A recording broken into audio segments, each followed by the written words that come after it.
En 1992, un ancien Saint-Marquien qui a étudié à la faculté d'ingénierie d'Alexandrie a eu l'idée de créer avec ses amis une ambiance semblable à celle qu'il a toujours trouvée à Saint-Marc. En plus, il a voulu continuer les actes de charité qu'il a toujours fait grâce aux scouts marins du Saint-Marc. C'était Saint-Mersanil. Donc, il a créé Guelfi qui signifie Groupe des écoles de langue en faculté d'ingénierie. Tout de suite, il a commencé à faire les activités non lucratives de Guelfi en collaboration avec sa chère école Saint-Marc qui est devenue le siège de Guelfi, où ses membres peuvent faire leurs activités et leurs réunions. Dès le premier jour de la création de Guelfi, ces activités sont presque les mêmes.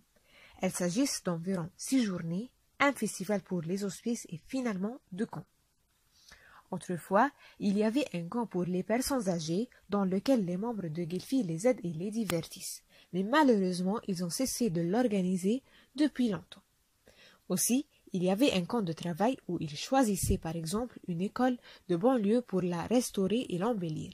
Mais dès 2011, ils ont cessé d'organiser ce camp-là. Maintenant, les membres de Guelfi organisent 4 activités essentielles. Numéro 1. Les journées, qui sont toujours le vendredi. Ils organisent 3 journées par semestre, une journée pour les handicapés, une autre pour les malvoyants et finalement une pour les hospices. Chaque journée a un thème différent et le but de ces journées est d'amuser les enfants et les divertir à travers une pièce de théâtre liée au thème de la journée, à travers des différents jeux et du bricolage. Numéro 2. Le festival des hospices. Il l'organise annuellement et ça dure de 5 à 7 jours. Chaque année, ce festival a un thème différent, mais il a toujours un but éducatif. Dès le premier jour du festival, les enfants sont divisés en différentes équipes sous la supervision d'un chef ou une cheftaine. Durant ce festival, chaque équipe à tour de rôle joue des différents jeux, enrichit ses connaissances scientifiques et mathématiques, élargit son vocabulaire anglais et fait du bricolage. Et enfin, le dernier jour se termine par une promenade, soit au jardin zoologique, soit à Montaza ou Antoniades. Numéro 3. Le jeu de piste. Des équipes de toutes les régions d'Alexandrie participent à ce jeu qui est connu sous le nom de Guelfi Adventure Day, pour découvrir les sites touristiques et les vieux quartiers d'Alexandrie d'une façon amusante.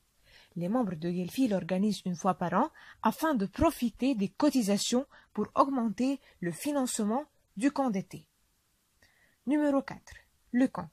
Chaque année, ils organisent un camp qui dure une semaine à Hurghada ou à Marsa Matrouh. Ce camp-là est organisé pour les handicapés et les malvoyants en échange.